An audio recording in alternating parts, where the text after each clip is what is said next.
This is Agriculture Today. We are starting today's programming with our K-State grain economist, Dan O'Brien, for our grain market update this week. So first and foremost, Dan, thanks for joining us. Hello, Samantha.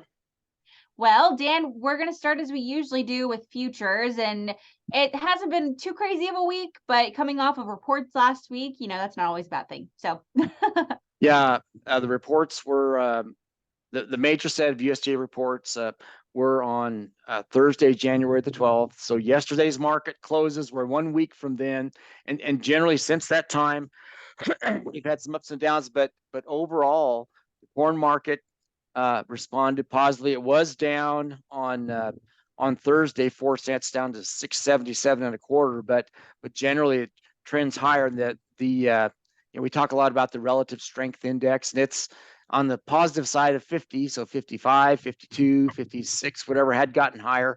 So corn generally looking on the positive side. For wheat, wheat ended up closing yesterday at 832, down 9 cents. Still pretty volatile, still quite up and down.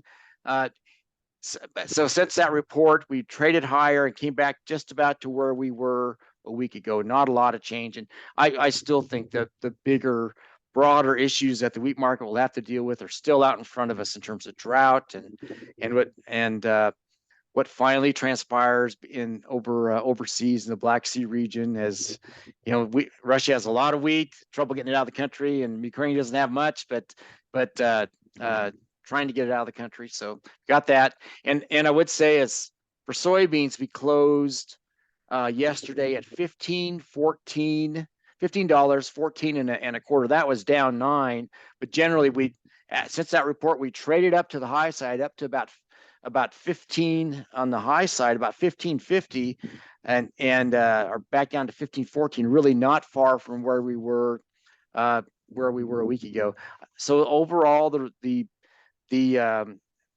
I guess if you're an optimist, the reports didn't cause the bottom to fall out.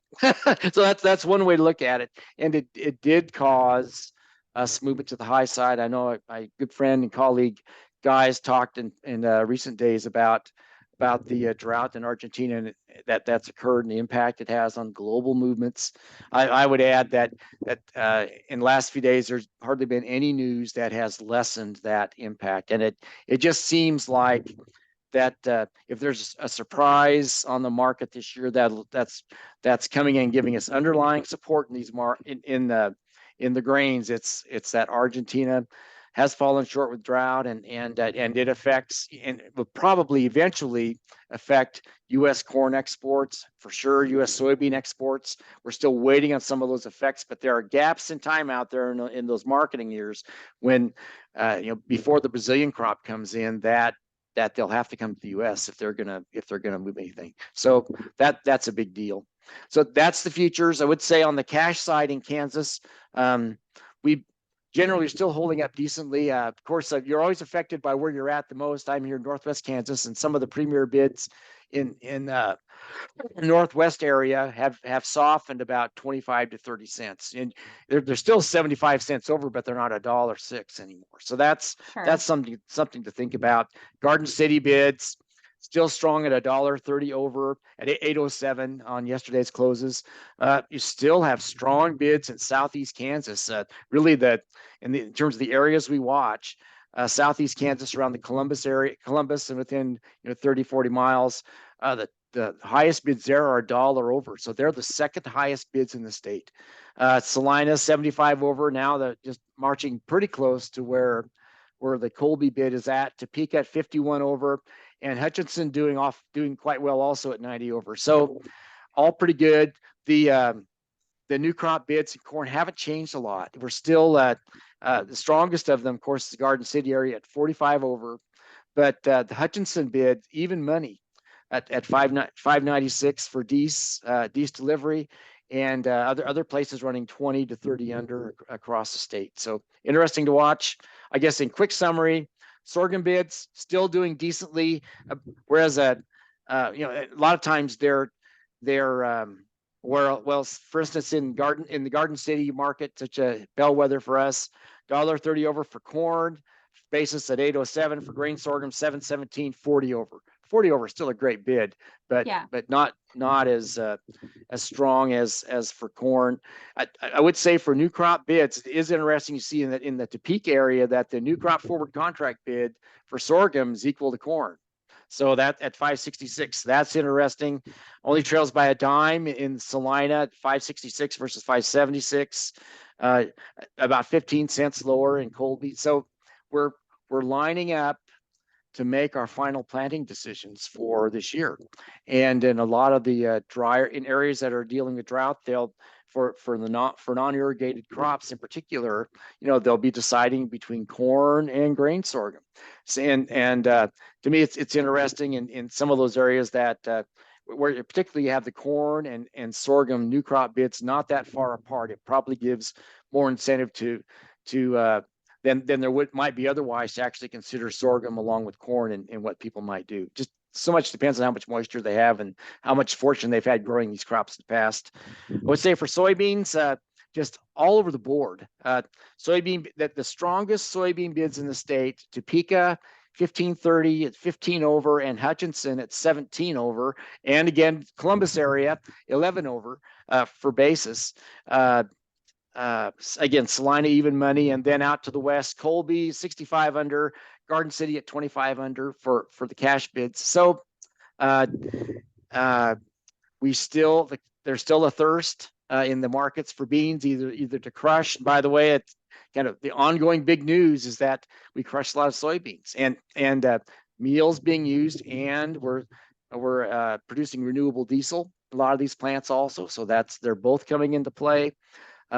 New crop bids, a lot of variability. The best of them, the strongest basis bids, 1309 in Salina and Hutchinson, Columbus area, just trailing by about a nickel. So Topeka also 1309. That who does trail in that would be out to the west where we're at. And for wheat, and so here we're talking about all these other crops that we haven't planted yet. The ones we do have in the field, wheat. Cash bids ranging across the state from the low end at 806 in Topeka. Yesterday in particular, Garden City about 807, 801, in Colby, and then on the high side 818, 817 in Hutchinson, Salina, and Central Park. So still doing pretty good. The wheat export numbers just decent, a little bit of a recent uptick, but still below the pace to meet even the lowered USDA projections for exports. And then finally for new crop bids, it's not, in most farmers' minds, it's not what they have now. They probably sold their wheat, a good number of them. It's what they will get at harvest. And 768, 778, 783, 788, 755. Those type of numbers. We've looked at our supply demand balance sheets, at our cost of production numbers out of KSU, and generally those at when we don't have fallow periods involved, if we're just continuous cropping, we don't have extra land costs to cover fallow, then you're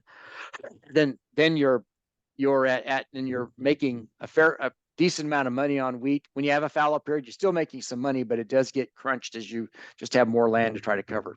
So you stand back and look at our profitability prospects, which we've been doing in some recent corn meetings and some other conferences. And in most cases, especially for most of the dry land crops, we're making money. On the irrigated crops, for corn, for soybeans in particular, we're really making quite a bit of money at these new crop bids. And I guess we're just so dependent. When I present those numbers to farmers, they say, "Boy, that looks great. There's money there. Now, if we just can get the bushels, we'll be happy." And that's the challenge is with the dry conditions that we're looking at this year. Then how proactive or how aggressive do farmers? I guess.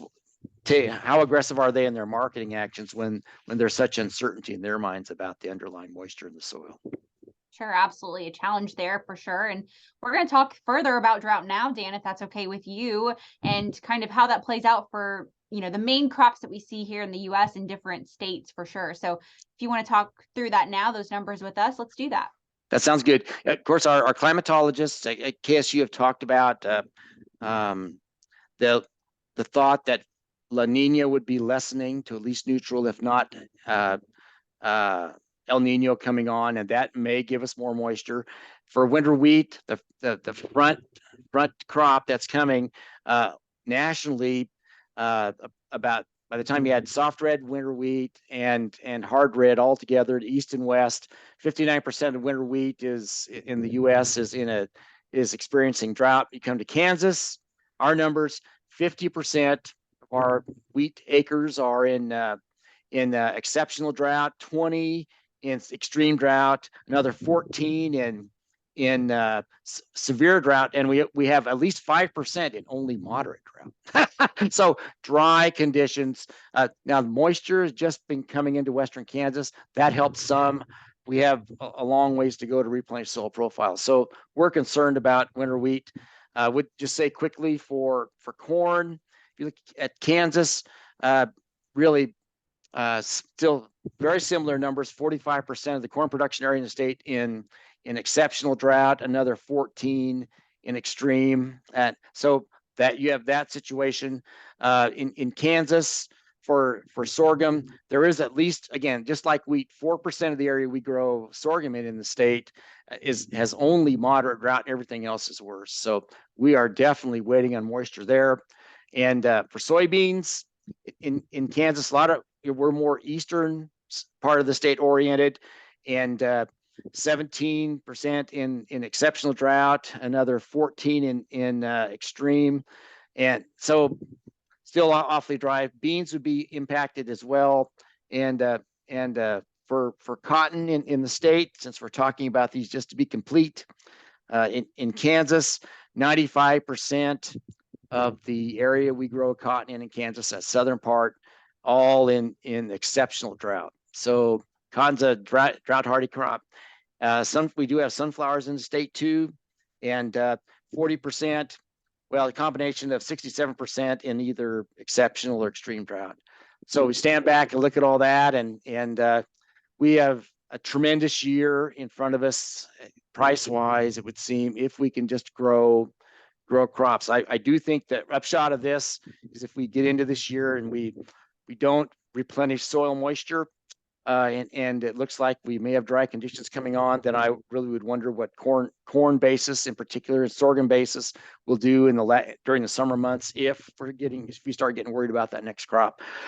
So we want to watch for that, and it'd just be a really opportune time, a really blessed time if we got some moisture this spring and had at least average crop yields. It would turn a lot around financially out here in western Kansas and across the state.